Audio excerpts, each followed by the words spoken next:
Hello दोस्तों, स्वागत है आपका अपने ही यूट्यूब चैनल नीतीश स्टडी में। तो दोस्तों, आज की इस वाली वीडियो में हम लोग पढ़ेंगे जीके जीएस का 20 अति महत्वपूर्ण प्रश्न, जो सभी प्रश्न सिलेक्टेड है और किसी न किसी एग्जाम में पूछा गया है।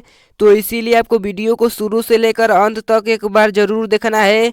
और वीडियो के अंत में आपसे एक सवाल भी पूछा जाएगा, जिसका उत्तर आपको वीडियो के कमेंट बॉक्स में बताना है। तो चलिए वीडियो को शुरू करते हैं। तो आज का पहला सवाल है कि विश्व का सबसे गहरा महासागर कौन सा है।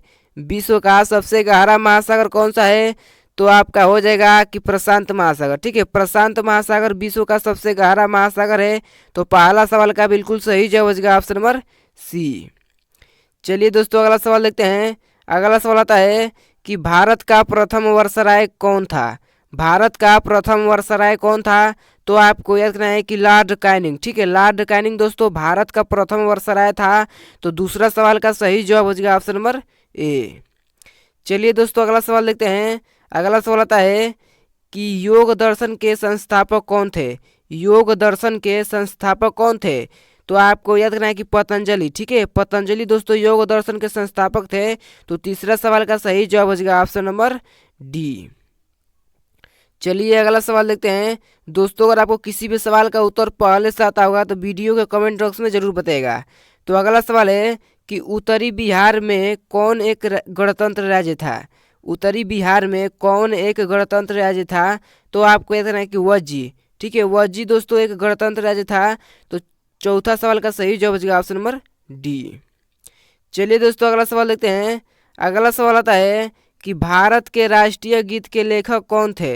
भारत के राष्ट्रीय गीत के लेखक कौन है?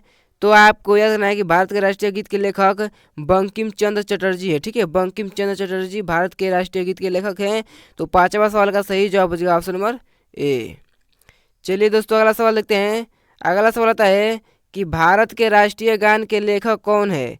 भारत के राष्ट्रीय गान के लेखक कौन है? तो आपको याद रखना है दोस्तों कि रविंद्रनाथ टैगोर। ठीक है, रविंद्रनाथ टैगोर भारत के राष्ट्रीय गान के लेखक हैं। तो छठवां सवाल का सही जवाब हो जाएगा ऑप्शन नंबर बी। चलिए दोस्तों, अगला सवाल देखते हैं। अगला सवाल आता है कि साहित्य अकादमी पुरस्कार जीतने वाली प्रथम महिला कौन थी। साहित्य अकादमी पुरस्कार जीतने वाली प्रथम महिला कौन थी? तो आपको याद रखना है कि अमृता प्रीतम। ठीक है, अमृता प्रीतम दोस्तों साहित्य अकादमी पुरस्कार जीतने वाली प्रथम महिला थी। तो सातवां सवाल का सही जवाब हो जाएगा ऑप्शन नंबर बी। चलिए दोस्तों, अगला सवाल देखते हैं। अगला सवाल आता है कि आगरा शहर की स्थापना किस सुल्तान के द्वारा की गई है। आगरा शहर की स्थापना किस सुल्तान के द्वारा की गई है? तो आपको याद रखना है दोस्तों कि सिकंदर लोदी द्वारा। ठीक है, सिकंदर लोदी द्वारा आगरा शहर की स्थापना की गई है। तो आठवां सवाल का सही जवाब हो जाएगा ऑप्शन नंबर बी। चलिए अगला सवाल देखते हैं। अगला सवाल आता है कि जलियांवाला बाग भारत के किस राज्य में है। जलियांवाला बाग भारत के किस राज्य में है? तो आपको याद रखना है कि पंजाब में। ठीक है, पंजाब में जलियांवाला बाग है। तो नौवां सवाल का सही जवाब हो जाएगा ऑप्शन नंबर बी। चलिए दोस्तों, अगला सवाल देखते हैं। दोस्तों, अगर आपको वीडियो अच्छी लग रही है तो वीडियो को लाइक करिएगा। अगर हमारे चैनल पर नए हैं तो चैनल को भी सब्सक्राइब कर लीजिएगा। तो अगला सवाल आता है कि भारतीय संविधान को कब अपनाया गया था। भारतीय संविधान को कब अपनाया गया था? तो आपको याद रखना है कि 26 जनवरी 1949 को। ठीक है, 26 जनवरी 1949 को भारतीय संविधान को अपनाया गया था। तो 10वां सवाल का सही जवाब होगा ऑप्शन नंबर बी। चलिए अगला सवाल देखते हैं। अगला सवाल आता है कि मुस्लिम लीग की स्थापना किस वर्ष हुई थी। मुस्लिम लीग की स्थापना किस वर्ष हुई थी? तो आपको याद रखना है कि 1906 में। ठीक है, 1906 में मुस्लिम लीग की स्थापना हुई थी। तो 11वां सवाल का सही जवाब हो जाएगा ऑप्शन नंबर सी। चलिए दोस्तों, अगला सवाल देखते हैं। अगला सवाल आता है कि विश्व का सबसे बड़ा डेल्टा कौन सा है। विश्व का सबसे बड़ा डेल्टा कौन सा है?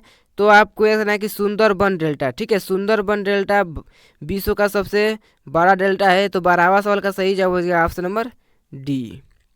चलिए दोस्तों, अगला सवाल देखते हैं। अगला सवाल आता है कि हीराकुंड परियोजना किस नदी पर स्थित है।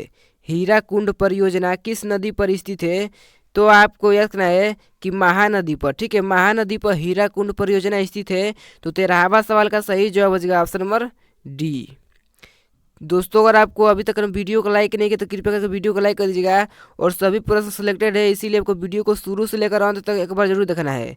तो अगला सवाल है कि प्रार्थना समाज के संस्थापक कौन थे। प्रार्थना समाज के संस्थापक कौन थे? तो आपको याद करना है कि आत्माराम पांडुरंग। ठीक है, आत्माराम पांडुरंग प्रार्थना समाज के संस्थापक थे। तो 14वां सवाल का सही जवाब होगा ऑप्शन नंबर ए। चलिए दोस्तों अगला सवाल देखते हैं। अगला सवाल आता है कि सबसे छोटा महासागर कौन सा है। सबसे छोटा महासागर कौन सा है? तो आपको याद करना है कि आर्कटिक महासागर। ठीक है, आर्कटिक महासागर सबसे छोटा महासागर है। तो 15वां सवाल का सही जवाब होगा ऑप्शन नंबर डी। चलिए अगला सवाल देखते हैं। अगला सवाल आता है कि एलिसा टेस्ट किस रोग की जांच के लिए किया जाता है। एलिसा टेस्ट किस रोग की जांच के लिए किया जाता है? तो आपको ये कहना है कि HIV मतलब एड्स के लिए। ठीक है, एलिसा टेस्ट किया जाता है। तो 16वां सवाल का सही जवाब होगा ऑप्शन नंबर बी। चलिए अगला सवाल देखते हैं। अगला सवाल आता है कि हाइड्रोजन बम किस सिद्धांत पर कार्य करता है। हाइड्रोजन बम किस सिद्धांत पर कार्य करता है? तो आपको याद करना है कि नाभिकीय संलयन पर। ठीक है, नाभिकीय संलयन पर हाइड्रोजन बम कार्य करता है। तो 17वां सवाल का सही जवाब होगा ऑप्शन नंबर ए।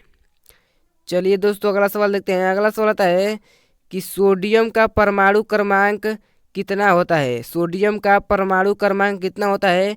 तो इसका उत्तर आपको वीडियो का कमेंट बॉक्स में बताना है। तो जल्दी से बताइए कि सोडियम का परमाणु क्रमांक कितना होता है। चलिए दोस्तों अगला सवाल देखते हैं। अगला सवाल आता है कि तूतीकोरिन बंदरगाह भारत के किस राज्य में स्थित है। तूतीकोरिन बंदरगाह भारत के किस राज्य में स्थित है? तो आपको देखना है कि तमिलनाडु में। ठीक है, तमिलनाडु में तूतीकोरिन बंदरगाह स्थित है। तो 19वां सवाल का सही जवाब होगा ऑप्शन नंबर सी। चलिए दोस्तों अगला सवाल देखते हैं। अगला सवाल आता है कि प्राकृतिक रूप से लिटमस का रंग कैसा होता है। प्राकृतिक रूप से लिटमस का रंग कैसा होता है? तो ये आपका हो जाएगा कि नीला होता है। ठीक है, लिटमस का रंग नीला होता है। तो 20वां सवाल का सही जवाब हो जाएगा ऑप्शन नंबर बी। चलिए आज का लास्ट सवाल देखते हैं। आज का लास्ट सवाल है कि भारतीय प्रेस का मुक्तिदाता किसे कहा जाता है। भारतीय प्रेस का मुक्तिदाता किसे कहा जाता है? तो ये आपका हो जाएगा कि चार्ल्स मेटकाफ को। ठीक है, चार्ल्स मेटकाफ को भारतीय प्रेस का मुक्तिदाता कहा जाता है। तो 21वां सवाल का सही जवाब हो जाएगा ऑप्शन नंबर बी। दोस्तों अगर आपको वीडियो अच्छी लगी हो तो वीडियो को लाइक करिएगा, चैनल को भी सब्सक्राइब कर दीजिएगा। तो चलिए मिलते हैं।